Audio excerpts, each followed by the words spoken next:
¿Qué es la paleopatología? Bueno, pues la paleopatología es una disciplina de la medicina, puramente teórica, que empezó a crear un hombre llamado Mark Armand Ruffers.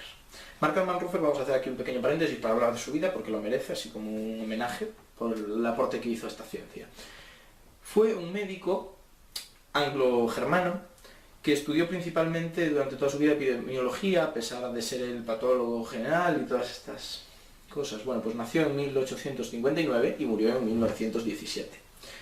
Este hombre, a pesar de ser médico y dedicarse a investigación en la cual, para encontrar la vacuna de la difteria, se acabó paralizando media carne, lo que quiere decir que no era demasiado hábil en esto, decidió, pues eso, pues le gustaban otras cosas. Entonces era un gran jugador de billar, era un virtuoso con el violonchelo y era un gran estudioso de la lingüística. Y tenía un cuarto hobby mucho más raro. Le gustaba la arqueología, pero le gustaba la arqueología de una manera muy práctica.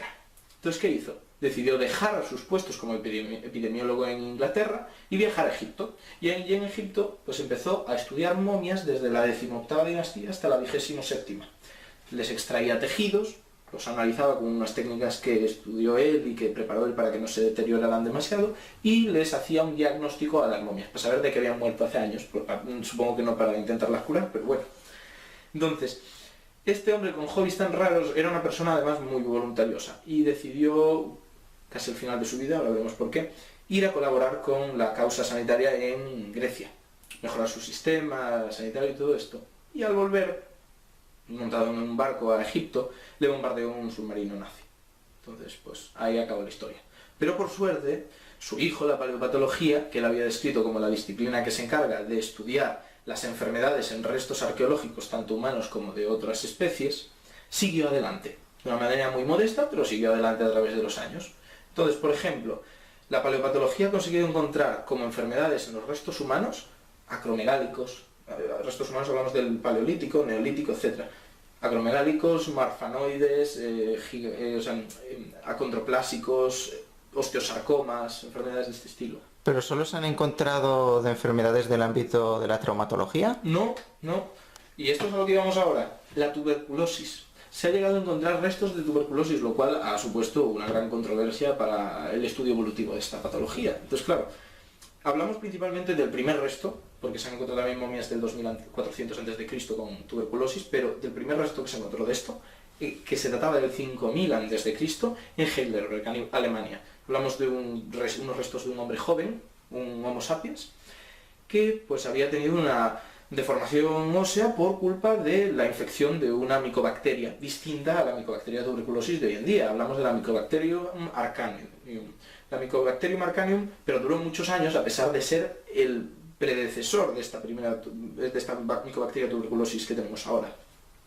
Entonces, ¿cómo pasó de una a otra? ¿Cómo evolucionó a lo que tenemos hoy en día? Bueno, pues parece ser que el arcanium tenía un comportamiento que podía ser tanto independiente del mundo natural, o sea, de los seres humanos, como un parásito, digamos, en el propio cuerpo. Y se cree que dio el cambio al convertirse en bovinum, Mycobacterium bovis, y domesticar el ganado bovino en zonas de Irak, Irán, etc., esta zona geográfica. Esto se data del 10.000 a.C. Esta teoría ahora mismo, aunque se sigue valorando, se considera secundaria, y la principal es que fue con las migraciones de Homo sapiens a través del continente. Estas migraciones datarían de mucho antes. Estaríamos hablando de que la bacteria mutó en el 60.000 o 70.000 a.C. ¿Y por qué mutó? Aquí tenemos la diferencia.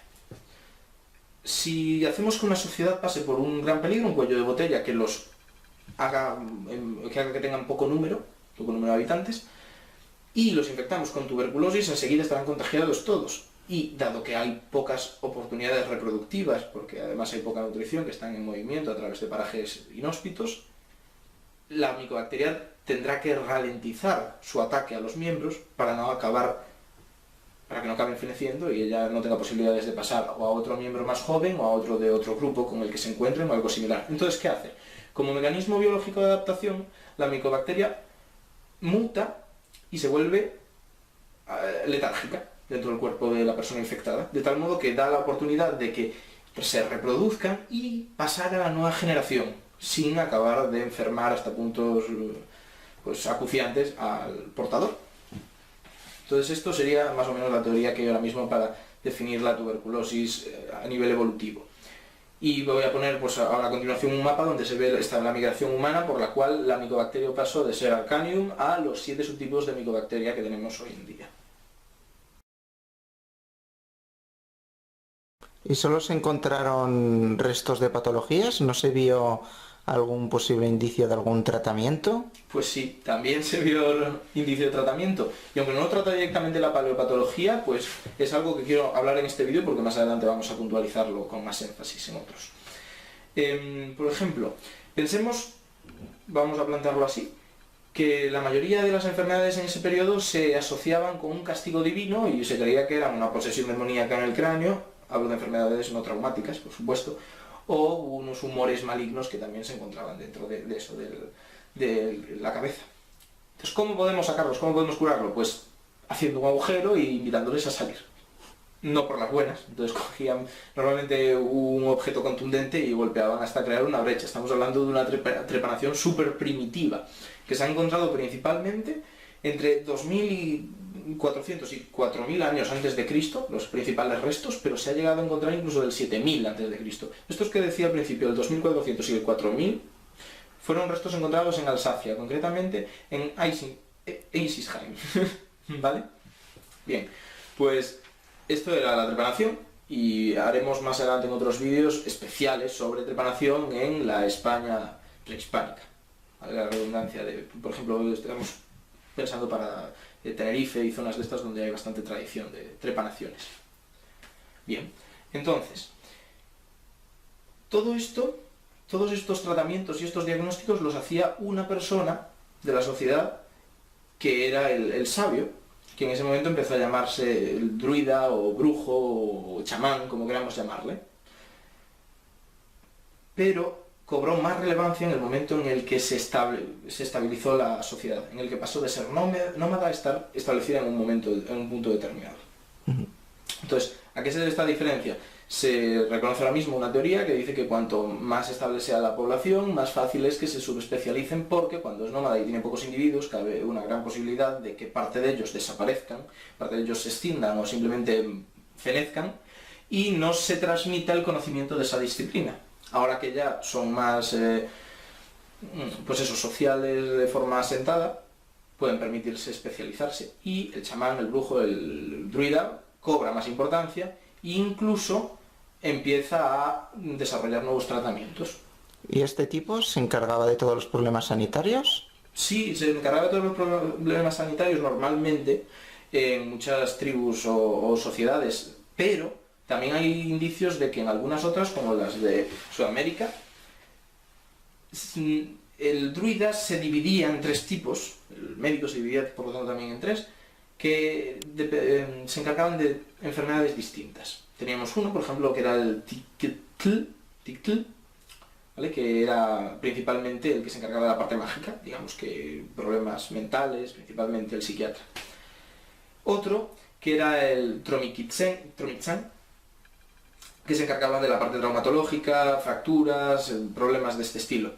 Y Tlamatl-Kitticitl, difícil de pronunciar, ya esto tiene mérito, ya esto vale el vídeo entero, y era principalmente obstetra, ginecólogo, se encargaba de todo este tipo de procesos. Es lógico pensar que las primeras 3 especialidades fueron estas, porque teníamos fracturas a la orden del día, sobre todo en una sociedad donde estaban en guerra o se enfrentaban a fieras. Luego el médico de la mente, porque eran realmente unos problemas muy curiosos, muy llamativos, tanto imaginemos un esquizofrénico en Sudamérica en una tribu, pues parece es una posesión divina y necesitamos de la magia para tratarle. Y en tercer lugar, el fenómeno de la vida necesita también un médico que lo lleve, sobre todo viendo la alta cantidad de muertes que se producían en las madres en estos momentos por las infecciones y todo. Entonces eran las 3 especialidades lógicas. Bueno, esto es más o menos lo que queríamos decir en este vídeo, pero si os habéis quedado con ganas, por suerte vamos a hacer 2 especiales más sobre patologías y evolución de la medicina en el Paleolítico y Neolítico, toda la prehistoria, que van a ser uno sobre los rituales mortuorios, porque creemos que está directamente relacionado con la evolución de la medicina, sobre todo al principio, dado que intentaban curar el alma con este tipo de rituales, y otro que es sobre el cuidado a enfermos y a discapacitados en las sociedades más establecidas del periodo prehistórico. Y bueno, si habéis visto este vídeo supongo que es que os ha gustado el primero, me alegro mucho. Y bueno, espero que os haya gustado este también y por lo tanto veáis los próximos que vamos a hacer. Muchas gracias.